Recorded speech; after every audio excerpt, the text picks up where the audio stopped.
자, 이번 시간에는요, 신호와 정보에 대한 얘기를 좀 해볼까 합니다. 자, 신호, 정보, 우리가 굉장히 자주 듣던 단어들인데요.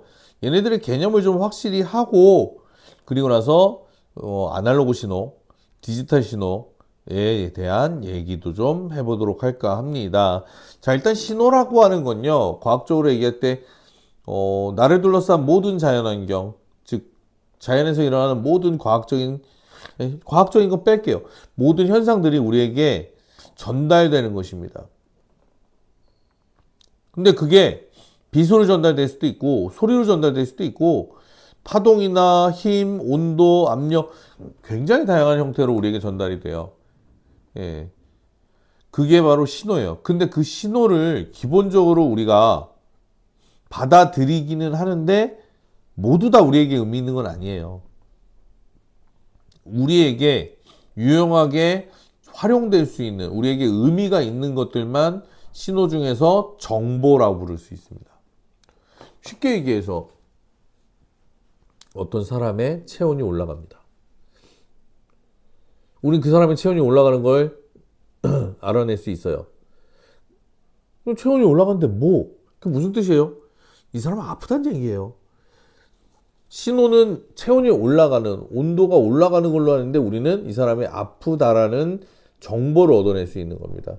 그래서 신호가 왔을 때 그 신호를 받아들여서 우리에게 효율적인 걸로, 우리에게 효용적인 걸로 만들어내는 게 바로 정보입니다. 근데요,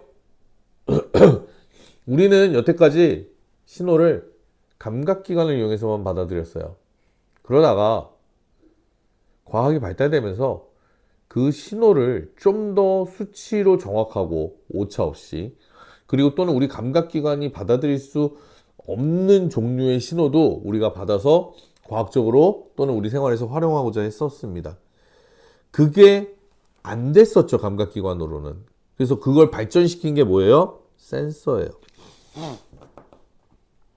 센서는 감각기관을 좀 더 전문화시킨 역할을 했다고 보시면 돼요. 우리가 정확하게 잡아낼 수 없었던 신호나 또는 아예 잡을 수 없었던 신호를 감지해서 전기적 신호로 전환해서 우리에게 나타내 주는 겁니다.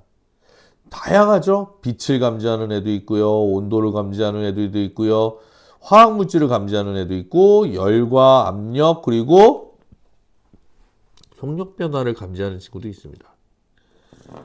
이런 센서들은요, 다양한 신호들을 잡아서 우리에게 전기적인 신호로 바꿔줍니다. 그러면 우린 그 전기적인 신호를 어떻게 해요? 저장하거나 또는 다른 사람에게 전달할 수도 있어요. 왜? 저장되거나 전달되어지면 더더욱 활용도가 높은 정보가 될 수 있죠.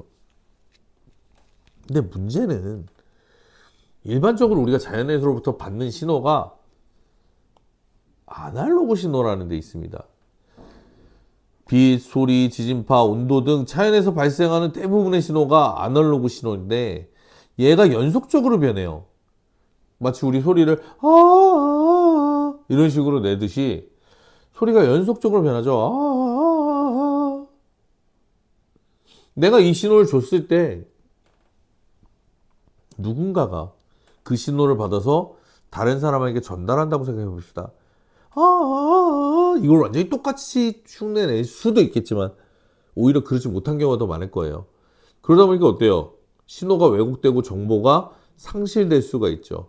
즉 아날로그 신호는요, 정보가 왜곡되거나 상실될 수가 있는 가능성이 굉장히 높은 신호예요. 예. 그러니까 어떻게 해요? 이걸 그렇지 않게 하기 위해서 뭘로 바꿔줍니까? 디지털 신호로 바꿔주죠. 그래서 0과 1의 이진수로 표시되면서 디지털 기기에서 처리되는 신호입니다. 아까 했던 이거를 디지털 신호로 나타내면 이런 식으로 나타낼 수도 있겠죠. 아니 선생님, 그거랑 이거랑 다른데요? 예, 불연속적이기 때문에 기본적으로 다르게 나타날 수밖에 없어요. 그럼 어떻게 해요? 간격을 메웁시다. 빈틈을 메꿔요. 신호를 더 틈틈이 하는 겁니다. 그러면 아날로그 신호와 비슷해질 수 있어요. 다만 용량이 커지죠. 예. 그래서 디지털 신호는 불연속적이기 때문에 아날로그 신호를 가깝게 좀 더 명확하게 내려면 용량이 커지는 한계점을 갖고 있어요. 그건 어쩔 수 없습니다. 그거는. 하지만 디지털 신호의 장점은 뭐예요? 저장에 필요한 용량이 적죠. 아날로그보단 적어요. 복사와 편집이 자유롭고요. 선명한 신호를 만들 수 있고요. 저장과 전송에 유리하죠. 예. 근데 다만 디지털 신호로 바꿔서 저장하려면 센서에서 아날로그 전기 신호를 다시 디지털 신호로 변환하는 신호의 변환 과정이 필요하다는 거죠. 밑에 그림 봐서도 알겠지만 신호가 센서로 들어오고 센서에서 전기 신호를 주고 다시 디지털 신호로 변환되면 어떻게 0과 1의 디지털 신호로 전환됩니다. 근데 그게 아날로그가 좀 달라요. 어떻게 하면 돼요? 용량을 늘려서 신호의 간격을 좁혀주면 됩니다. 예, 이게 디지털과 아날로그의 특징이죠. 지금 우리가 사용하는 이런 디지털 신호 굉장히 다양하게 현대 문명에서 이용됩니다. 디지털 정보 얻을 수 있고요. 디지털 기기에 이용되면서 전송도 되죠. 정보통신에 활용되고요. 일상생활, 산업, 과학 등의 분야에 굉장히 다양하게 활용됩니다. 그죠? 인터넷 상품 구매하고 금융 서비스 이용하고 교육을 원격 교육받을 수 있고 드론 같은 것도 운송할 수 있고요. 다양한 디지털 신호를 이용해서 우리가 활용을 하고 있다. 우리의 편의가 높아지고 있다는 거죠. 사실 뭐 그거 됐고요. 신호와 정보의 특징, 차이, 그리고 아날로그와 디지털의 차이와 특징에 대한 얘기만 좀 암기, 숙지해 주시면 좋을 것 같습니다.